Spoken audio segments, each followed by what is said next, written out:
Oh, hi! I was just reading Tim Gunn's Fashion Bible, and a couple things that were in his introduction that I wanted to share with you. Now, I know what you're thinking. Steve, I can tell by these videos you're all about style, so no surprise you're reading this. No, thank you, but no. Actually, right, my stepson's very into fashion, so time for me to learn a little bit about fashion. But check this out, and this is how it relates to us. Okay, so he says, while American fashion is often vilified as slappy or as poor relation of the Parisian culture, right, I find it full of surprises, beauty, and history, and I love exploring the ways in which the reasons why clothing changes over time. Now, some of this is going to sound familiar. Two paragraphs on. Before writing this book, I considered myself to be something of a fashion expert. I was an educator for 29 years, during which I loved learning as much as I loved teaching. And yet, while working on this book, my learning curve has so profoundly accelerated and my body of knowledge has so increased that I feel as though I've gone through graduate school again.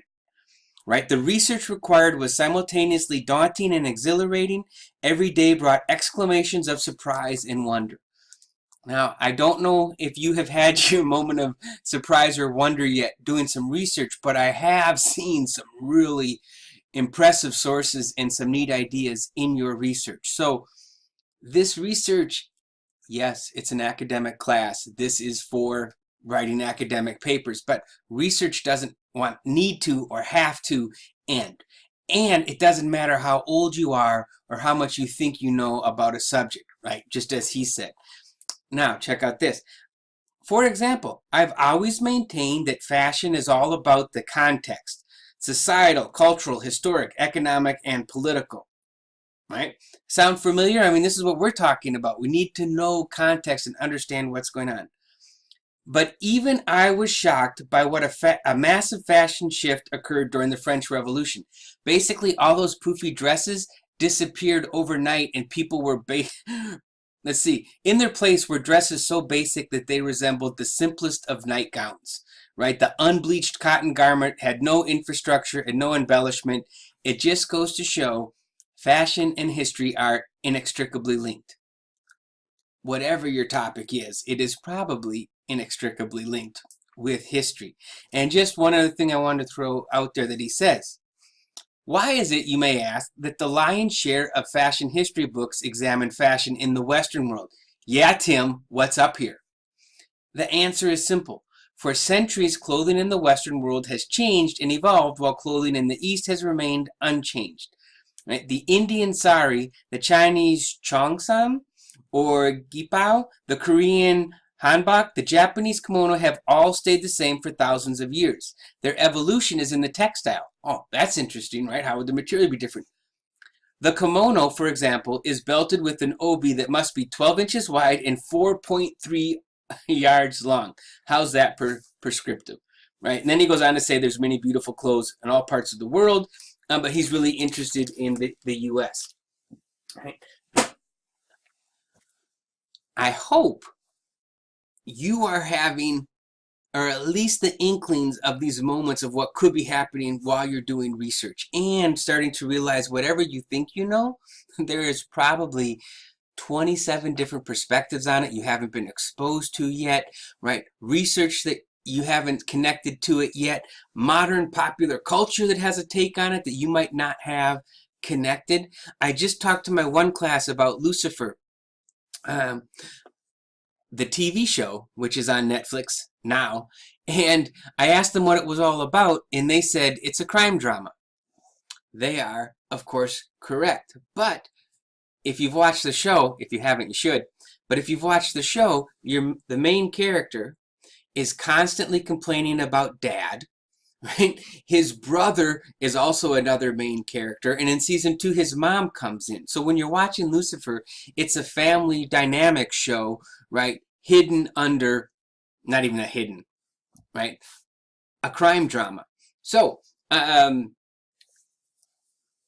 in your papers, you may be making a pop culture connection like that in this paper or your next paper. Right? The other thing I wanted to talk about is the chapter 1 posts for the righteous mind.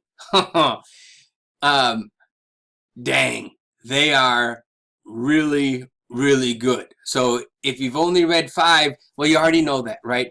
But I encourage you to poke around in there, because what people are writing about and the thoughtfulness and the fullness of their answers, it's excellent.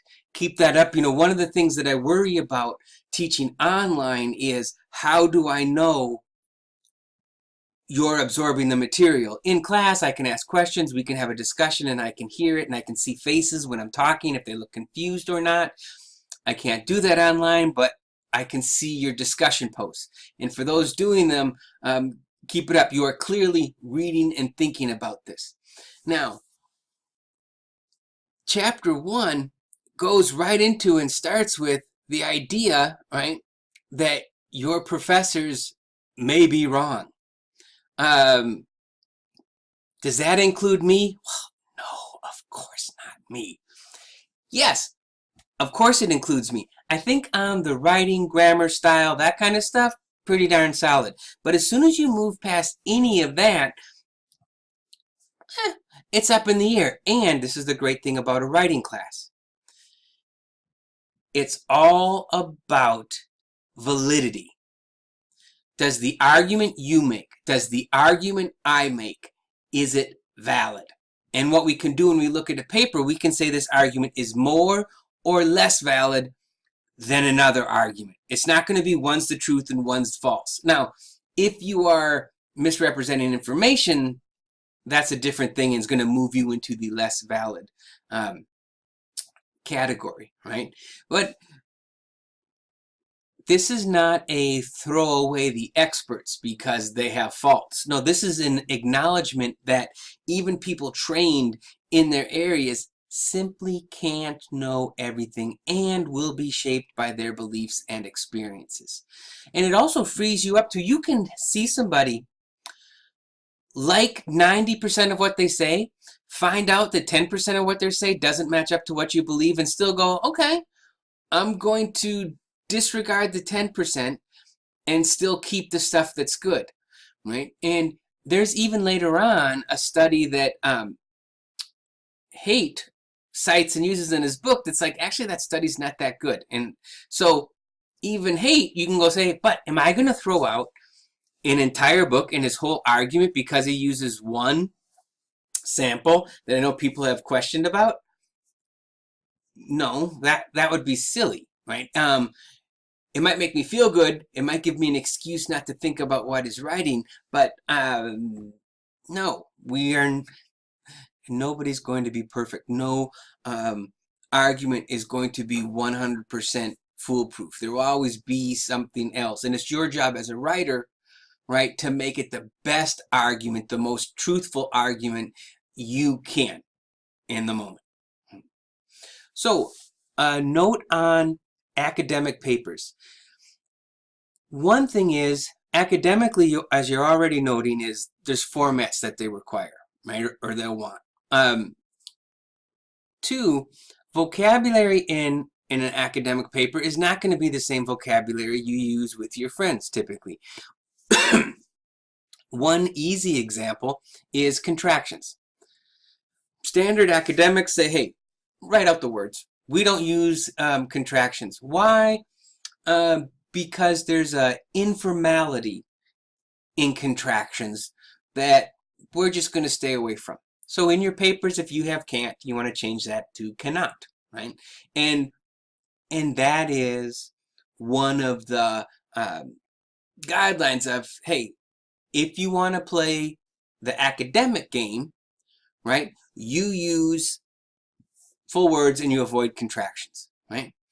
If you want to play the informal game, then nobody cares if you use contractions or not. But for these papers, you're playing by academic rules, right?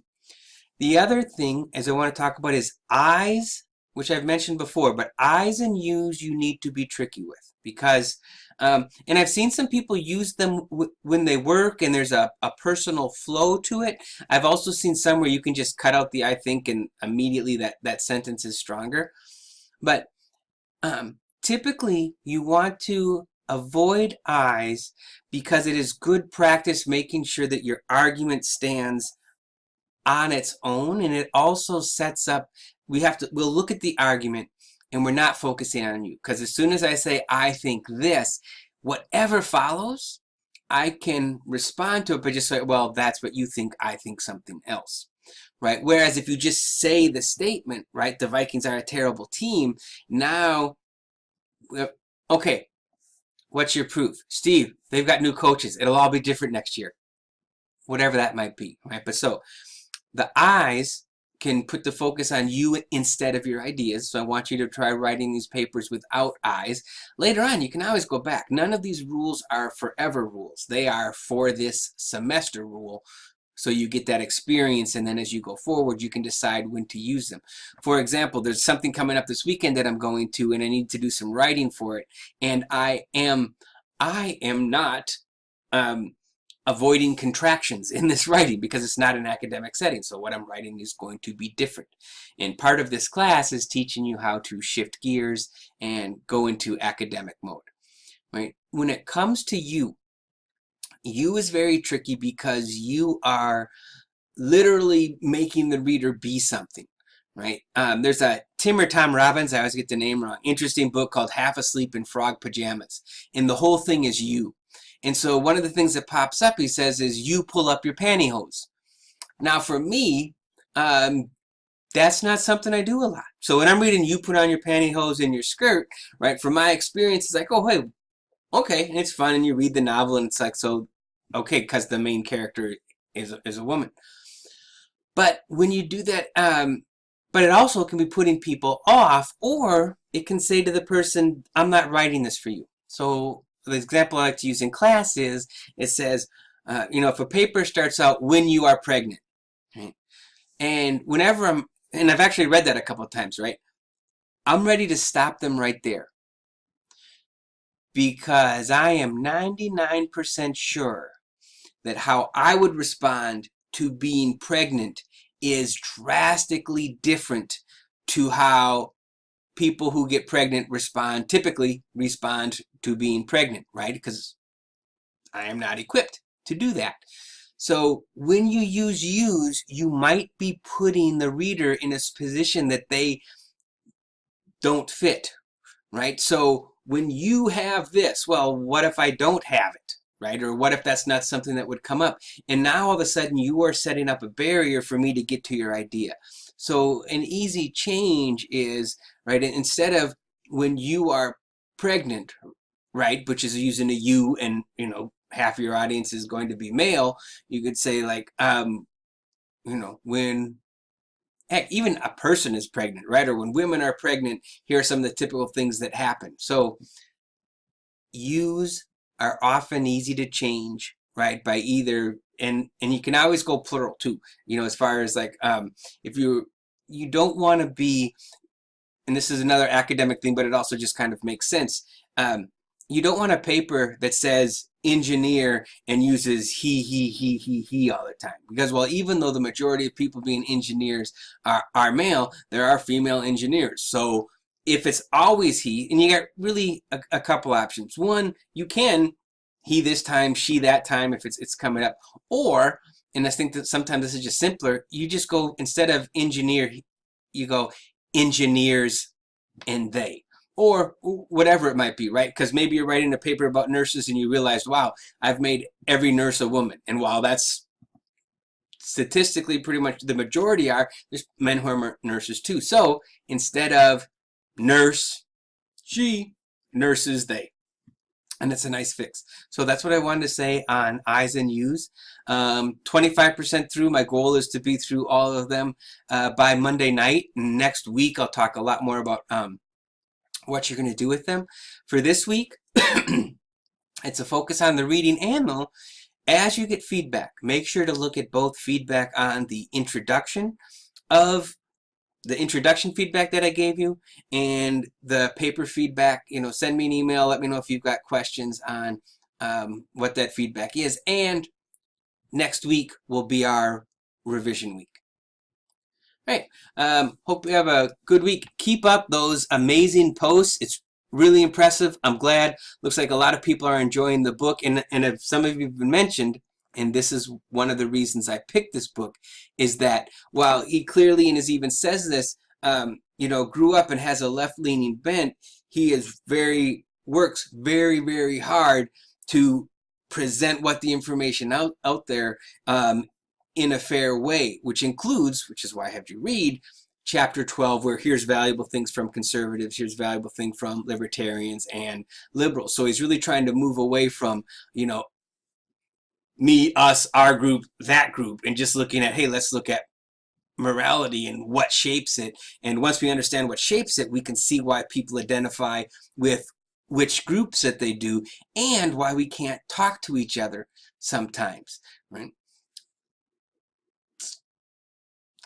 I think that's it. So have a good, productive weekend, and I will be plugging away right on those papers and hope to have them all done by Monday night.